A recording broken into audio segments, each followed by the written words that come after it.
సొలొమోను దేవాలయాన్ని నింపిన ఆ రహస్య మేఘమేమిటి? 1 రాజులు 8వ అధ్యాయంలో సొలొమోను దేవాలయ నిర్మాణం పూర్తిచేసినప్పుడు ఇశ్రాయేలీయులందరూ అక్కడ సమావేశమయ్యారు. నిబంధన మందసాన్ని లోపలికి తీసుకువచ్చారు. యాజకులు తమ స్థానాల్లో నిలిచారు. ఆవరణలన్నీ ఆరాధనతో నిండిపోయాయి.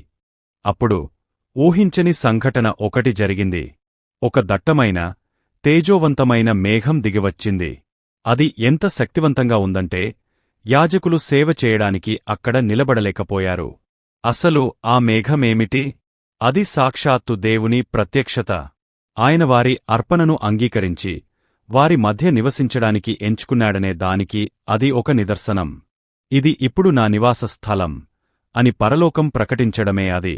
ఒకప్పుడు అరణ్యంలో వారిని నడిపించిన అదే మహిమ ఇప్పుడు ఆయన కోసం వారు కట్టిన ఆలయాన్ని సంపూర్ణంగా నింపింది.